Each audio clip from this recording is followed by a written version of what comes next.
వాక్యములో నుండి ప్రకటన గ్రంథం 21వ అధ్యాయం.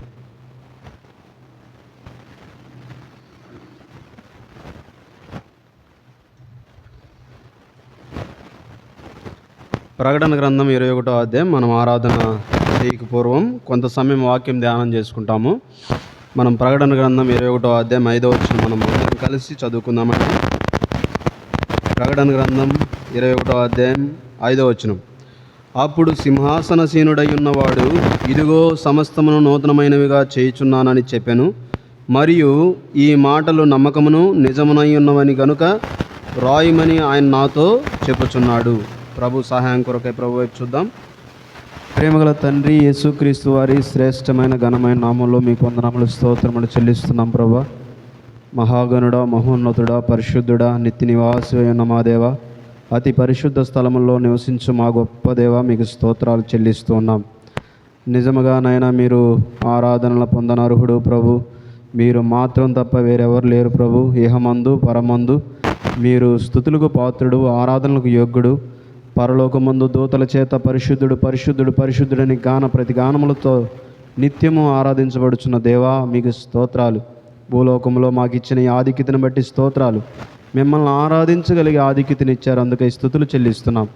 నాయన గడిచిన దినాల్లో కాచి కాపాడి మరొక ప్రభుదినం మాకు ఇచ్చినందుకే స్తోత్రాలు. మధ్యలో ఉంచిన బలను బట్టి వందనాలు. ఆ బల చుట్టూ చేరి మొట్టమొదటిగా మిమ్మల్ని ఆత్మతో సత్యముతో ఆరాధించుటకు సహాయం దయచేయండి.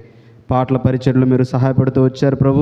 వాక్య పరిచర్లు కూడా మీ కృపను కోరుకుంటూ ఉన్నాం. అయోగుడు, నలుపుడును, బలహీనుడు తండ్రి, ఇక్కడ నిలబడి వాక్యం చెప్పుడుగా మాత్రం పాత్రుడు కాదు ప్రభు. కృప చేత రక్షించుకొని ఈ పరిచర్య భాగ్యం నాకు ఇచ్చినందుకై కృతజ్ఞుడై మిమ్మల్ని స్తుతిస్తూ గణపరుస్తున్నాను. నా నోట మీ మాటలు ఉంచండి. మీ ఆత్మ అభిషేకాన్ని కోరుతున్నాను. మీ ప్రజలకు కావాల్సిన మాటలు దయచేయమని మాలో ప్రతి ఒక్కరితో మాట్లాడండి. నా నామం ఇద్దరు ముగ్గురు ఎక్కడ కూడిందరో అక్కడ నేను ఉంటానని మీరు సెలవు ఇచ్చినారు ప్రభా. మీరు మాతో ఉండడం, మాతో మాట్లాడండి. తద్వారా మిమ్మల్ని ఆత్మతో ఆరాధించుటకు సిద్ధపరచమని రావలసిన వారందరూ కూడా త్వరపెట్టి తీసుకురండి. వచ్చిన వారిని బట్టి వందనాలు. యేసుక్రీస్తు పరిశుద్ధ నామములో స్తుతించి ప్రార్థించి వేడుకొనుచున్నాము తండ్రి, ఆమేన్.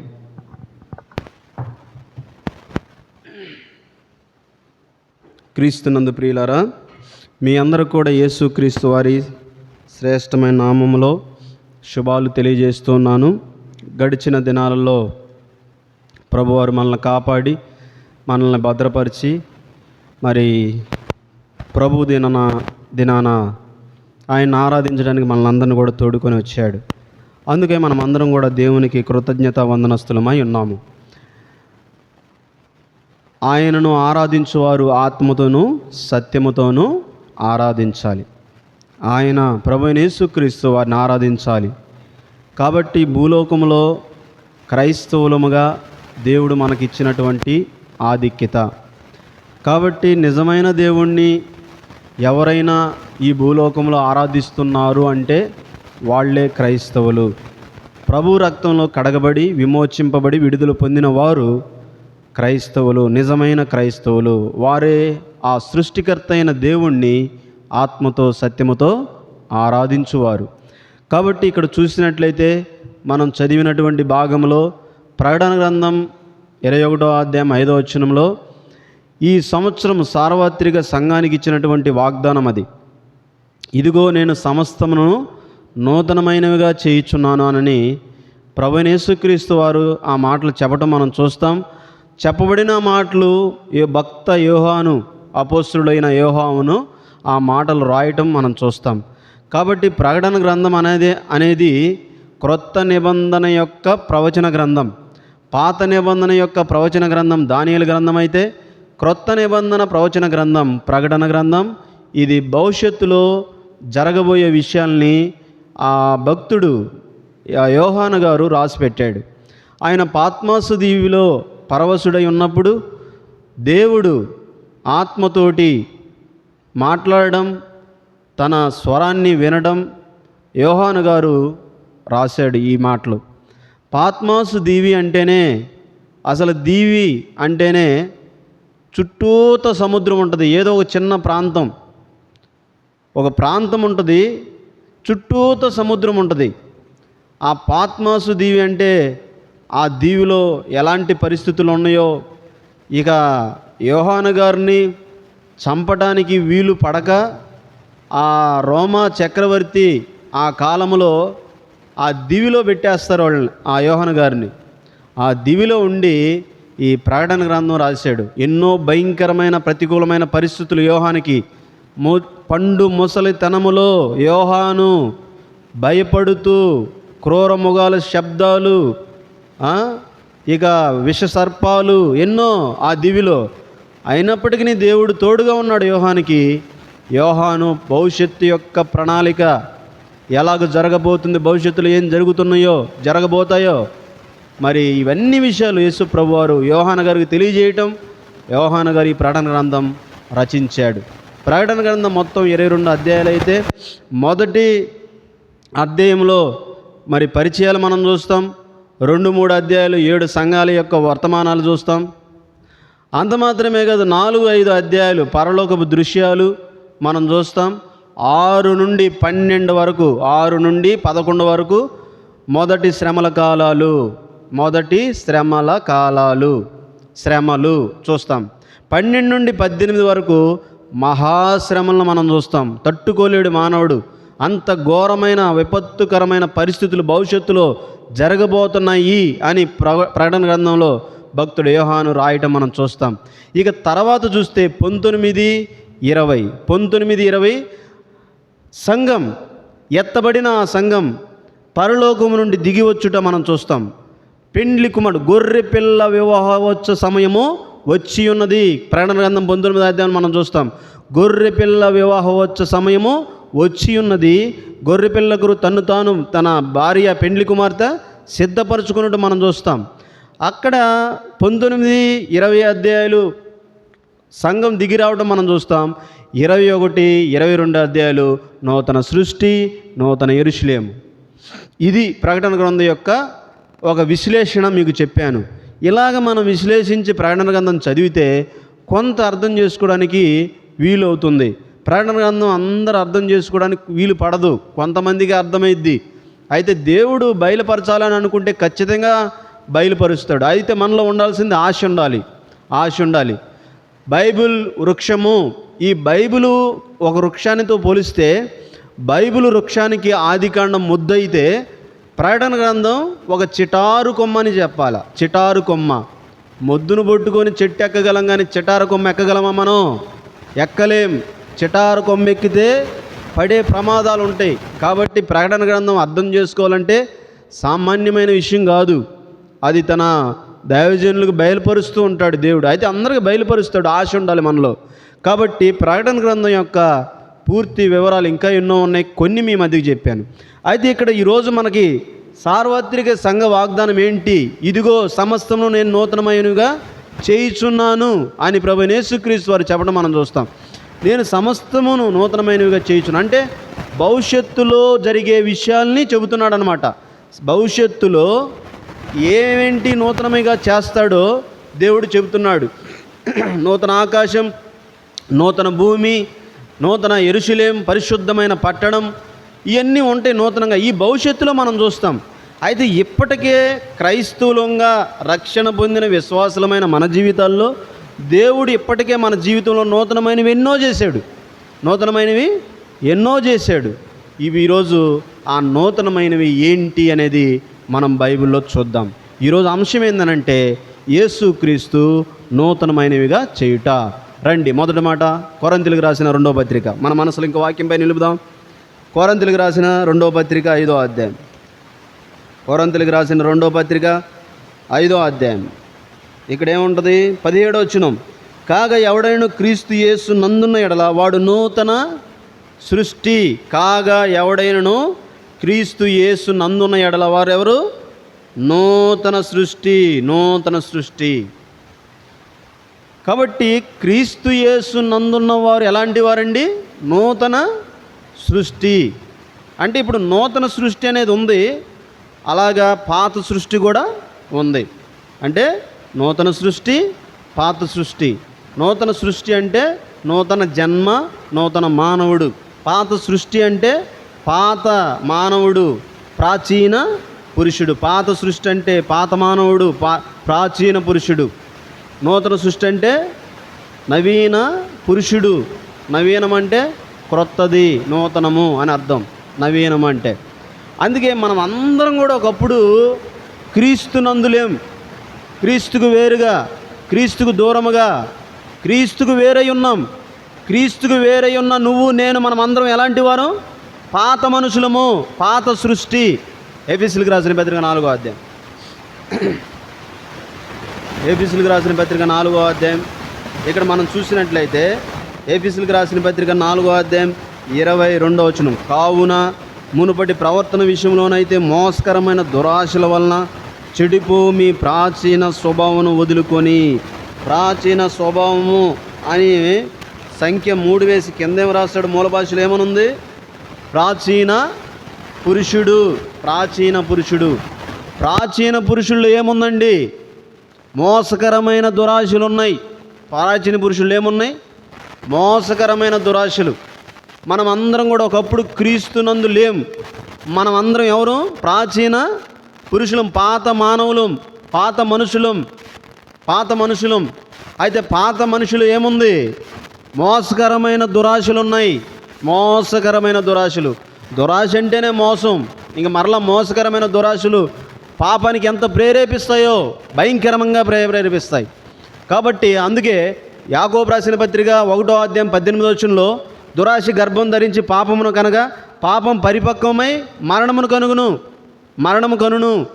దురాశ ఏంగని గర్భం ధరించింది, గర్భం ధరించింది. కాబట్టి ప్రియమైన వారలారా, ఇక్కడ దురాశ గర్భం ధరించి పాపమును కనగా పాపం పరిపక్వమై మరణమును కనును. ఇక్కడ చూస్తే ఆది మానవులు ఏదేను వనములో, ఏదేను తోటలో ఆది మానవులు ఆదాము హవ్వలు ఉన్నప్పుడు ఈ పండు నేను తినకూడదని మీకు చెప్తున్నాను, మీరు తినొద్దు అని ఆజ్ఞాపించినప్పుడు ఎప్పుడైతే హవ్వ ఆ పండును చూసిందో తనలో ఏం పుట్టింది?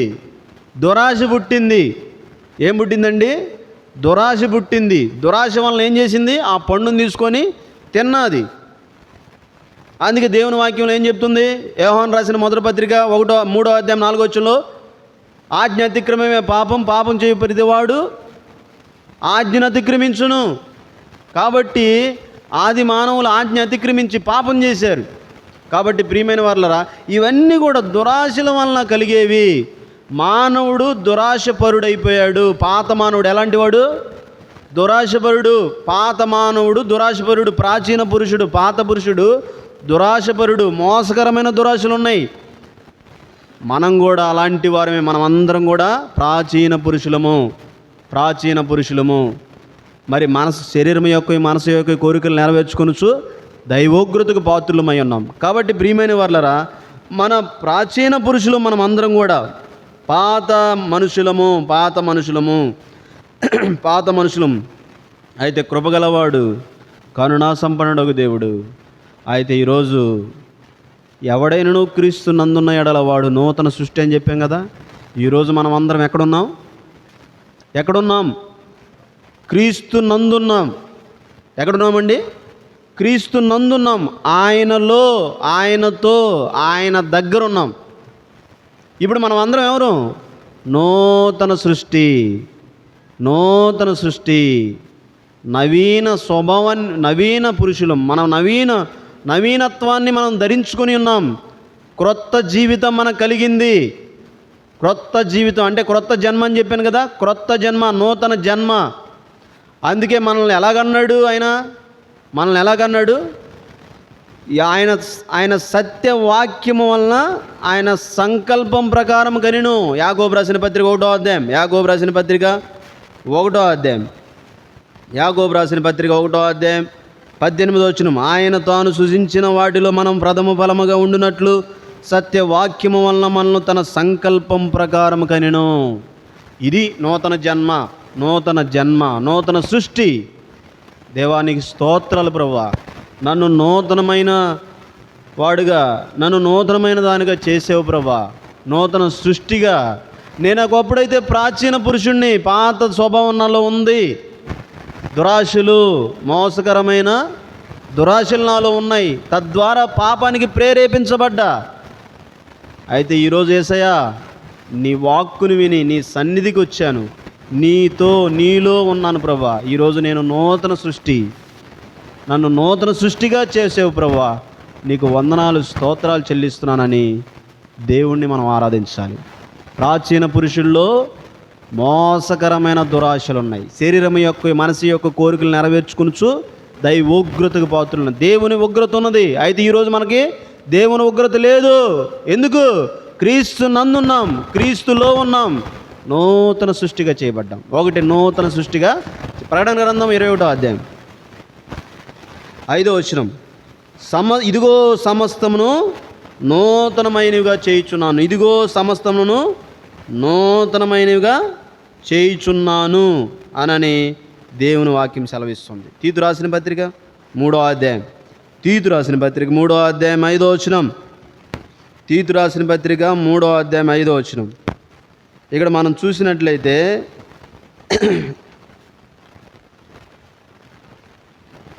3వ అధ్యాయం 5వ వచనం, మనము నీతిని అనుసరించి చేసిన క్రియల మూలముగా కాక తన కనికరము చొప్పునే పునర్జన్మ సంబంధమైన స్నానము ద్వారాను పరిశుద్ధాత్మ మనకు నూతన స్వభావము కలుగుజేయుట ద్వారాను మనల్ని రక్షించను. నూతన స్వభావము. రెండోదిగా ఎలాంటిది?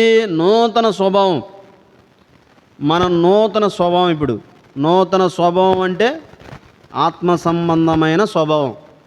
పాత స్వభావం అంటే శరీర సంబంధమైన స్వభావం. శరీర సంబంధులు ఎలాగుంటారు? రోమిలు రాసిన పత్రిక 8వ అధ్యాయం, రోమిలు రాసిన పత్రిక 8వ అధ్యాయం, శరీర సంబంధులు ఎలాగుంటారు? శరీర సంబంధులు, శరీరానుసారమైన మనసు కలిగినటువంటి వారు ఎలాగుంటారు? 8వ అధ్యాయం 8వ వచనం, కాగా శరీర స్వభావం గలవారు దేవుని సంతోషపరచనేరరు.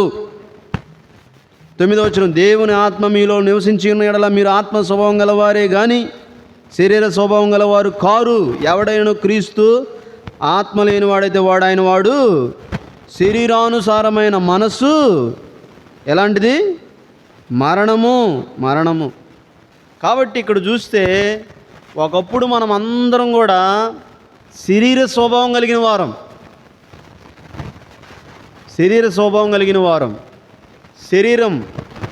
అందుకే మనము శరీరానుసారులు శరీర విషయం మీద మనసునుంతురు అని అన్నాడు. కొలస్సీలకు రాసిన పత్రిక 3వ అధ్యాయం 9వ వచనంలో మనం చూసినట్లయితే, కొలస్సీలకు రాసిన పత్రిక 3వ అధ్యాయం 9వ వచనంలో ఇక్కడ ఏముంటుంది? ఒకనితో ఒకడు అబద్ధమాడకుడి, ఏలయనగా ప్రాచీన స్వభావమును దాని క్రియలతో కూడా మీరు పరిత్యాజించి. ప్రాచీన స్వభావము. అక్కడ సంఖ్య వేసి ఏమని రాస్తాడు?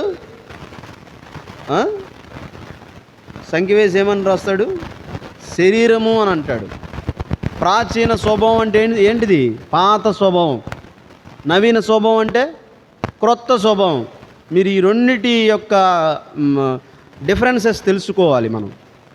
పాత స్వభావం ఏంటి? క్రొత్త స్వభావం. ప్రాచీన స్వభావం, నవీన స్వభావం. ప్రాచీన స్వభావం, నవీన స్వభావం. కాబట్టి మనం అందరం కూడా ఒకప్పుడు ప్రాచీన స్వభావం కలిగినటువంటి వారము. అంత మాత్రమే కాదు, సామెతల గ్రంథం 6వ అధ్యాయం 14వ వచనం, సామెతల గ్రంథం 6వ అధ్యాయం 14వ వచనం చూసినట్లయితే ఇక్కడ ఏమని ఉంటుంది? వాని హృదయం అతి మూర్ఖ స్వభావం గలది, వాడు ఎల్లప్పుడూ కీడు కల్పించు జగడములు పుట్టించు. ఇక్కడ చూస్తే మూర్ఖ స్వభావం, పాత స్వభావం కలిగిన మనిషి ఎలాగుంటాడంటే మూర్ఖంగా ఉంటాడు. మనమందరం కూడా అతి మూర్ఖులు. మనమంతా చెప్పిన మాట, దేవుడు ఏదైతే చెప్పాడో దాన్ని మనం విస్మరించాం. ఐగుప్తులో 430 సంవత్సరాలు ఇశ్రాయేలు ప్రజలు శ్రమలు పొందుతూ బానిసలుగా ఉన్నారు. కరుణా సంపన్నుడకు దేవుడు గద్దరక్కల మీద వారిని మోసుకొని బయటకు తీసుకొస్తే వీళ్ళు ఏం చేశారు? అతి మూర్ఖులుగా ప్రవర్తించారు. అన్య దేవతలను పెట్టుకొని పూజిస్తూ వచ్చారు. మరి అది మూర్ఖ స్వభావమా? మరి ఏ స్వభావం? మూర్ఖ స్వభావం. కాబట్టి ప్రియమైన వారులరా, అయితే దేవుడు వారికి వాగ్దానం చేశాడు. ఏం వాగ్దానం చేశాడు? యెహెజ్కేలు గ్రంథం 36వ అధ్యాయం, యెహెజ్కేలు గ్రంథం 36వ అధ్యాయం, యెహెజ్కేలు గ్రంథం 36వ అధ్యాయం 26వ వచనం. యెహెజ్కేలు గ్రంథం 36వ అధ్యాయం 26వ వచనం. నూతన హృదయం మీకు ఇచ్చేదను, నూతన స్వభావం మీకు కలుగు చేసేదను, నూతన స్వభావమును మీకు కలుగు చేసేదను అని అన్నాడు. కాబట్టి ప్రియమైన వారలరా, ఈరోజు ఆనాడు ఇశ్రాయేలు ప్రజలకు ఏ రీతిగా నూతన స్వభావాన్ని కలుగు చేశాడు దేవుడు, ఈరోజు మనకు కూడా ఏం కలుగు చేశాడు? నూతన స్వభావాన్ని మనకి ఇచ్చాడు. ఆయన నూతన స్వభావాన్ని మనకు కలుగు చేశాడు. ఆ నూతన స్వభావమే ఆత్మ సంబంధమైన స్వభావము. ఆత్మ స్వభావం. ఆత్మ స్వభావం ఏం చేసిద్ది? దేవుణ్ణి సంతోషపెట్టిద్ది. ఆత్మ స్వభావం ఏం చేసిద్ది? దేవునికి లోబడిద్ది. ఆత్మ స్వభావం ఏం చేసిద్ది? దేవుణ్ణి ఆరాధించిద్ది. ఆత్మ స్వభావం ఏం చేసిద్ది? దేవుణ్ణి. ఇప్పుడు ఈరోజు అంతా మీరందరూ ఇక్కడికి వచ్చారు. ఎందుకు వచ్చారు? ఆరాధించడానికి వచ్చాం. ఈరోజు క్యాలెండర్ వాగ్దానం ఏంది? ఆయనను ఆరాధించువారు ఆత్మతోనూ సత్యముతోనూ ఆరాధించాలి. ఈరోజు ఈ ఆత్మ స్వభావంతో దేవుణ్ణి ఘనపరిచి కీర్తించి పొగడి పాడి ఘనపరుద్దాం. మనం ఆరాధించాలి. యేసయ్యా, నేను ఒకప్పుడైతే శరీర స్వభావం కలిగిన దానను ప్రభువా. యేసయ్యా, నేను ఒకప్పుడు శరీర స్వభావం గలవాడను ప్రభువా. ఈరోజు నాకు నూతన స్వభావాన్ని ఇచ్చావు, ఆత్మ స్వభావాన్ని ఇచ్చావు ప్రభువా. నిన్ను ఆత్మతో ఘనపరిచి కీర్తిస్తున్నాను ప్రభువా. నా హృదయపూర్వక ఆరాధన యేసు నామములో నీకే సమర్పిస్తున్నానని దేవుణ్ణి మనం ఆరాధించాలి. ఈరోజు మనం అందరం ఎవరు? నూతన స్వభావం కలిగిన వారం. అంటే ఆత్మ సంబంధమైన స్వభావం గలవారం. 1 నూతన సృష్టిగా చేశాడు. 2 నూతన స్వభావాన్ని కలుగు చేశాడు మనకి. 3 చూద్దాం. ప్రకటన గ్రంథం 21వ అధ్యాయం. 5వ వచనం. ఇదిగో నేను సమస్తమును నూతనమైనగా చేయుచున్నాను. ఇందాక మనం చదువుకున్న మాట దగ్గరికి వెళ్దాం. హెస్కేలు గ్రంథం 36వ అధ్యాయం. 26వ వచనం. 26వ వచనం. నూతన హృదయము మీకు ఇచ్చేదను. నూతన హృదయం మీకు ఇచ్చేదను. నూతన హృదయము. ఇక్కడ కూడా మళ్ళా ఏముంటుంది? నూతన హృదయం, పాత హృదయం. మీకు క్లియర్గా అర్థం చేసుకోవచ్చు వీటిని. 1 పాత సృష్టి, క్రొత్త సృష్టి. 2 పాత స్వభావం, నూతన స్వభావం. 3వది హృదయం దగ్గరికి వచ్చాం కదా, పాత హృదయం, నూతన హృదయం. పాత హృదయం, మానవుని యొక్క పాత హృదయం ఎలాంటిది? ఆదికాండం 6వ అధ్యాయం. 5వ వచనం. నరుల చెడుతనం భూమి మీద గొప్పదనియు వారి హృదయం యొక్క తలంపుల్లోని ఊహంతయు ఎల్లప్పుడూ కేవలం చెడ్డదని యెహోవా చూచి. నరుని యొక్క హృదయంలో తలంపులు ఎలాగున్నాయి? చెడ్డవిగా ఉన్నాయి. హృదయము చెడ్డదైతే తలంపులు కూడా ఎలాగుంటాయి? చెడ్డవిగా ఉంటాయి. నరుని యొక్క హృదయము చెడ్డది. అంటే ఇది ఏ హృదయం ఇది? పాత హృదయం. పాత హృదయం ఏంది? ఎలాగుంది? చెడ్డగా ఉంది. పాత హృదయం చెడ్డగా ఉంది. హృదయములో దేవునికి చోటు లేదు. పాపభూయిష్టమైన ఈ లోకములో మానవ జాతి అంతా కూడా పాపం చేసి దేవుణ్ణి హృదయములో నుండి తీసివేశారు. దేవుడే మన హృదయంలో లేకపోతే మన హృదయం అంతా కూడా మలినం, చెడ్డది. అయితే ప్రియమైన వాళ్ళరా, దేవుడు ఇశ్రాయేలు ప్రజల్లో జీవితంలో కూడా చూసినట్లయితే ఇశ్రాయేలు ప్రజలు దేవునికి చోటు ఇవ్వలా. తద్వారా వాళ్ళ హృదయాలు ఎలాగున్నాయి? బండబారిపోయినాయి. అసలు పాత హృదయం యొక్క గుణం ఎలా ఉంటుంది? లక్షణాలు ఎలాగుంటాయి? మత్తయి సువార్త 15వ అధ్యాయం. పాత హృదయములో లక్షణం, హృదయములో నుండి వచ్చే లక్షణాలు ఎలాగుంటాయి అంటే 15వ అధ్యాయం 19వ వచనం. దురాలోచనలు, నరహత్యలు, వ్యభిచారములు, వేశ్యాగమనములు, దొంగతనములు, అబద్ధ సాక్ష్యములు, దేవదూషణలు హృదయములో నుండియే వచ్చును. ఇవన్నీ ఏంటి? శరీర సంబంధమైన విషయాలు. ఎక్కడి నుంచి వస్తున్నాయి?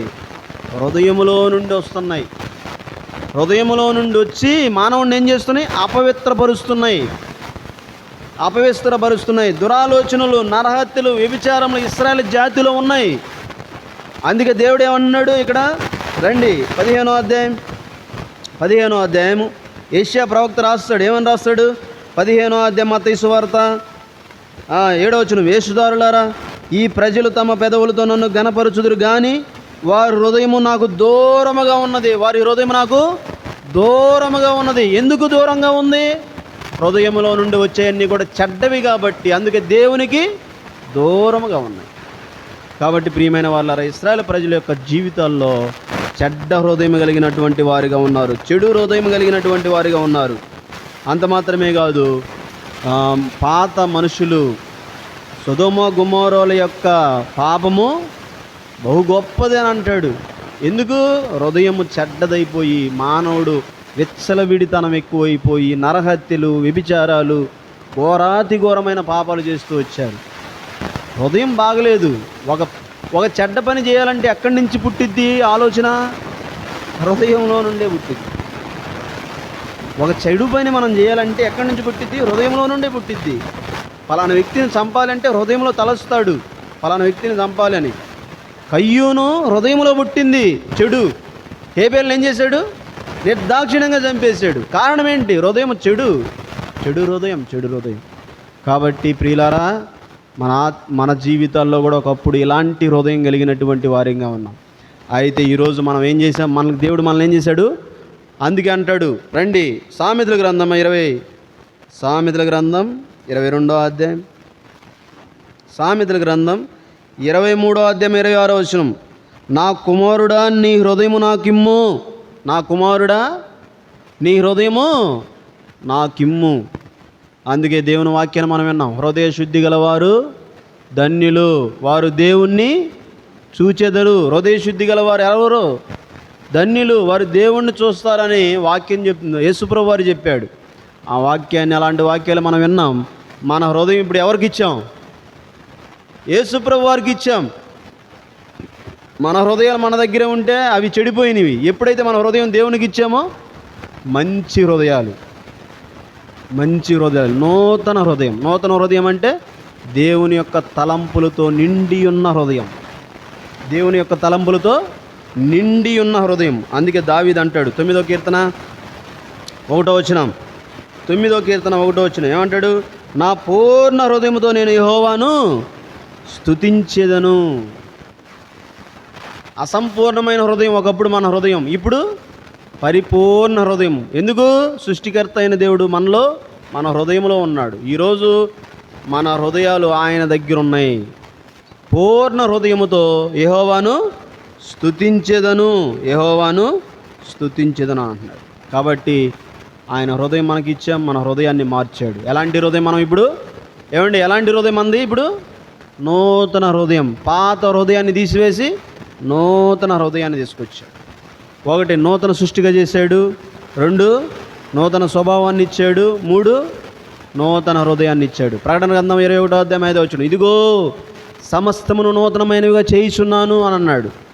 4వదిగా ఏం చేశాడు నూతనమైనది అని అంటే, ప్రకటన గ్రంథం యెహెజ్కేలు గ్రంథం 11వ అధ్యాయం 19వ వచనం, యెహెజ్కేలు గ్రంథం 11వ అధ్యాయం 19వ వచనం.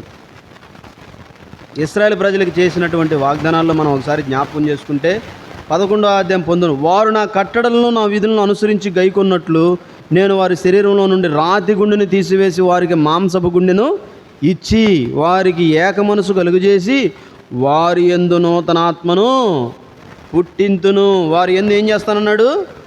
నూతనాత్మను పుట్టింతును. ఒకప్పుడు మరలా ఇక్కడ కూడా నూతన ఆత్మ, పాత ఆత్మ. అంటే పాత ఆత్మ అంటే మనుష్యుని ఆత్మ, పరిశుద్ధాత్మ అని ఈ రెండింటికి వ్యత్యాసాలు ఉంటాయి.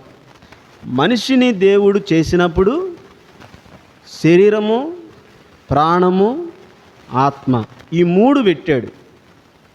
మనిషి యొక్క నిర్వచనం ఏంటి అని అంటే శరీరము, ప్రాణము, ఆత్మ. శరీరాన్ని ఎంత ప్రాముఖ్యమో శరీరంలో ఉన్న ప్రాణము అంత ప్రాముఖ్యమైనది. ప్రాణము కంటే ఇంకా ఆత్మ అనేది చాలా ప్రాముఖ్యమైనది. మనిషి చనిపోయిన తర్వాత ఆత్మ, శరీరం ఏమవుతాయి? వేరైపోతాయి. అంటే మనిషిలో మనుష్యాత్మ, దేవుని ఆత్మ ఈ 2. నూతన ఆత్మను నేను ఇస్తానన్నాడు కదా దేవుడు ఇశ్రాయేలు ప్రజలకి. నూతన ఆత్మ అంటే దేవుని ఆత్మ, మనుష్యాత్మ. అందుకే కొరింథీయులకు రాసిన మొదటి పత్రిక 2వ అధ్యాయం, 2వ అధ్యాయం 9వ వచనం. ఇందును గూర్చి దేవుడు తన్ను ప్రేమించే వారి కొరకు ఏవి సిద్ధపరిచినో అవి కంటికి కనబడలేదు, చెవికి వినబడలేదు, మనుషుని హృదయమునకు గోచరం కాలేదు అని రాయబడి ఉన్నది. మనకైతే దేవుడు వాటిని తన ఆత్మ వలన బయలుపరిచి ఉన్నాడు. ఆ ఆత్మ అన్నిటినీ దేవుని మర్మములను కూడా పరిశోధించుచున్నాడు. ఒక మనుషుని సంగతులు అతనిలోనున్న మనుష్యాత్మకే కానీ మనుషుల్లో మరి ఎవరికి తెలియను. చూడండి, ఇక్కడ మనుష్యాత్మ, దేవుని ఆత్మ రెండు ఉన్నాయి. ఆల్రెడీ మనుషుల ఆత్మ ఉంటుంది. ఎప్పుడైతే యేసు ప్రభువుని నమ్ముకుంటాం మనం, ఆయన ఎఫెసీయులకు రాసిన పత్రిక 1వ అధ్యాయం 13వ వచనం ప్రకారం ఆత్మ చేత ఏం చేస్తాడు? మనల్ని ముద్రిస్తాడు. అంటే మనిషి ఆత్మ, మనిషిలో ఉన్న ఆత్మ దేవుని విషయాల్ని అంగీకరించడు. ప్రకృతి సంబంధి అయిన మనుషుడు దేవుని ఆత్మ విషయంలో అంగీకరింపడు. అవి అతనికి వెర్రితనముగా ఉంటాయి. మీకు ఒక ఉదాహరణ చెప్పాలంటే, మేకాల దగ్గరికి మనం వెళితే దావీదు ఏం చేస్తాడు? ఒక సామాన్యమైన జనులతోటి మందసాన్ని తీసుకొని వస్తూ ఉంటాడు. రాజు అంటే ఎలాగ ఉండాలమ్మా? సింహాసనం మీద కూర్చోవాలి. రాజు అంటే సింహాసనం మీద కూర్చొని తీర్పులు చేయాలి. అయితే మందసాన్ని తీసుకొని వస్తున్నప్పుడు దావీదు ఏం చేస్తాడు? సింహాసనాన్ని పక్కన పెట్టి, అధికారాన్ని పక్కన పెట్టి, హోదాను పక్కన పెట్టి, తనకు కలిగినవన్నీ కూడా పక్కన పెట్టి, సామాన్యమైనటువంటి ప్రజలతో వాద్యాలు బోరలు ఊదుకుంటూ మందసాన్ని తీసుకొని నాట్యమాడుతూ వస్తున్నప్పుడు మేఘాలు చూసి, ఈ మనిషి ఏంది ఇలాగా నాట్యమాడుతున్నాడు అని అనుకొని హేళన చేసింది. తన మనసులో హేళన చేసింది. అంటే అక్కడ మేఘాలు ఎవరు? ప్రకృతి సంబంధి అయిన మనిషి, ఆత్మ సంబంధమైన మనిషి కాదు. ఆత్మ సంబంధమైన మనిషి తన హోదాను పక్కన పెట్టి ఏం చేస్తున్నాడు? ముగ్ధుడైపోయాడు. దేవుణ్ణిలో ముగ్ధుడైపోయి దేవుణ్ణి స్తుతిస్తూ, గణపరుస్తూ, గాన ప్రతిగానములు, పాటలు పాడుకుంటూ వస్తూ ఉన్నాడు ఆ దావీదు. అంటే ప్రకృతి సంబంధమైన మనుషుడికి, ఆత్మ సంబంధమైన మనుషులకి వ్యత్యాసాలు అన్నమాట. తను మరిచిపోతాడు. అందుకే ప్రియమైన వాళ్ళరా, మనమందరం కూడా ఒకప్పుడు ప్రకృతి సంబంధమైన మనుషులు. మనుష్యాత్మ, మనలో దేవుని ఆత్మ లేదు. దేవుని ఆత్మ లేకపోతే మనకు దేవుని విషయాలు అర్థం కావు. ఈరోజు దేవుడు ఆత్మ మనలో ఉంచాడు. అదే నూతన ఆత్మ. ఆయన ఆత్మే నూతన ఆత్మ. నేను వెళ్ళిన తర్వాత మీకు వేరొక ఆదరణకర్తను పంపుతాను, ఆయన వచ్చినప్పుడు మిమ్మల్ని సర్వసత్యంలోకి నడిపించును, ఆయన పాపమును గురించి, నీతిని గురించి మిమ్మల్ని ఒప్పుకొనజేయును అని అన్నాడు. కాబట్టి ప్రియమైన వాళ్ళరా, ఆ పరిశుద్ధాత్మ దేవుడు వచ్చినప్పుడు మనమందరం కూడా ఒప్పించబడి యేసు ప్రభువు నమ్ముకున్నాం, ఆత్మ చేత ముద్రబడింది. ఇది నూతన ఆత్మ అంటే. నూతన ఆత్మ అంటే దేవుని ఆత్మ. ఈ ఆత్మతో మనం ఏం చేయాలి? దేవుణ్ణి ఆత్మతో, సత్యముతో ఆరాధించాలి. ఈరోజు మనం ఆత్మతో ముద్రించబడ్డాం. దేవునికి స్తోత్రం. ఈరోజు మనం అందరం కూడా ఆత్మ చేత నడిపించబడుతున్నాము. కాబట్టి ఇక్కడ చూసినట్లయితే, ఇదిగో నేను సమస్తమును నూతనమైనవిగా చేయుచున్నాను అన్నాడు. మన జీవితాల్లో నూతనమైనవి ఏమేం చేశాడు? 1 నూతన సృష్టి, 2 నూతన స్వభావం, 3 నూతన హృదయం, 4 నూతన ఆత్మ. అదే దేవుని ఆత్మ, పరిశుద్ధాత్మ దేవుడు. కాబట్టి ఇక్కడ చూస్తే 5వదిగా చూస్తే ఎఫెసీయులకు రాసిన పత్రిక ఇక్కడ మనం చూసినట్లయితే రోమిల్ రాసిన పత్రిక చూద్దాం రండి. రోమిల్ రాసిన పత్రిక 6వ అధ్యాయం, చివరిగా చెప్పేసి నేను ముగిచేస్తాను. 6వ అధ్యాయము ఇక్కడ మనం చూసినట్లయితే 6వ అధ్యాయము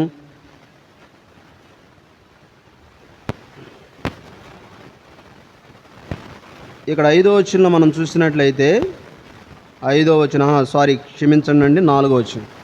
కాబట్టి తండ్రి మహిమ వలన క్రీస్తు మృతుల్లో నుండి ఎలాగో లేపబడినో అలాగే మనము నూతన జీవము పొందిన వారమై. తండ్రి క్రీస్తుని మృతుల్లో నుండి లేపాడు. దేవుని శక్తి వలన యేసుక్రీస్తు ప్రభు వారు పునరుద్ధానుడయ్యాడు. పాపులైన మానవ జాతి కొరకు యేసు ప్రభు శిలువలో ప్రాణం పెట్టి, రక్తం కార్చి, నీతిగా తీర్చి సమాధి చేయబడ్డాడు. 3వ దినమున సజీవుడై దేవుని శక్తి ద్వారా లేపబడ్డాడు యేసు ప్రభు వారు. ఆయన పునరుద్ధానుడైనందువల్ల మనకేం కలిగింది? ఏమండి, ఏం కలిగింది? నూతన జీవం కలిగింది. ఇది నూతన జీవం. మనలో జీవము లేదు. ఎందుకు లేదు? పాపాన్ని బట్టి జీవాన్ని పోగొట్టుకున్నాం మనం. అందుకే ఎఫెసీయులకు రాసిన పత్రిక 2వ అధ్యాయం 1వ వచనంలో, మీ అపరాధముల చేత పాపముల చేత మీరు చచ్చిన వారై ఉండగా. చనిపోయిన వ్యక్తిలో జీవం ఉంటుందమ్మా? ఉండదు. బతికుంటేనే మనలో మన గొంతులో ప్రాణం ఉంది కాబట్టి బ్రతికున్నాం మనం. ప్రాణం పోతే, జీవం పోతే ఏముంటుంది? చచ్చిపోతాడు, మనిషి చనిపోతాడు. చనిపోయిన వ్యక్తిలో మనలో ఉండదు. అయితే భౌతికంగా మనం అందరం జీవిస్తున్నాం, కానీ ఆధ్యాత్మికంగా చనిపోయాం, ఆత్మీయంగా చనిపోయాం. యేసుక్రీస్తు ప్రభువారు మనల్ని బ్రతికించడానికి కలవరి శిలువలో ఆయన చనిపోయి మనల్ని బ్రతికిచ్చాడు. పునరుద్ధానుడైనందువలన ఏం చేశాడు? మనల్ని బ్రతికించాడు. జీవం ఉంది ఆయనలో. ఏముంది? జీవం ఉంది, జీవిస్తున్నాడు. ప్రకటన గ్రంథం 1వ అధ్యాయం 18వ వచనంలో, నేను మొదటి వాడిని కడపటి వాడిని జీవించు వాడిని మృతుడినైతిని కానీ ఇదిగో యుగయుగములు సజీవుడినై ఉన్నాను అన్నాడు. కాబట్టి ఆయన సజీవుడైతే ఈరోజు మనం అందరం కూడా ఎవరు? సజీవులము. జీవం పోసాడు మనలో. క్రీస్తు నందు బ్రతికించబడ్డాం. ఆదామునందు అందరూ ఎలాగ మృతి పొందుతున్నారు, ఈరోజు క్రీస్తు నందు మనం అందరము బ్రతికించబడి నూతన జీవాన్ని కలిగి ఉన్నాం. ఇదే నూతన జీవం. ప్రభువైన యేసుక్రీస్తు వారు ఆత్మీయంగా బ్రతికించడమే నూతన జీవం. ఒకటి నూతన సృష్టి. ఇదిగో సమస్తము నేను నూతనమైనగా చేయించున్నాను అన్నాడు కదా యేసయ్య. సమస్తమును నేను నూతనమైనగా చేయించున్నాను అన్నాడు కదా.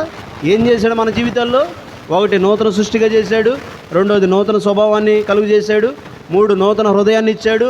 4 నూతన ఆత్మను పుట్టించాడు, పరిశుద్ధాత్మ. 5 నూతన జీవాన్ని ఇచ్చాడు. ఇవన్నీ తలపోసుకొని ఇన్ని మేలులు చేసిన ఇవి ఆత్మ సంబంధమైన ఆశీర్వాదాలు.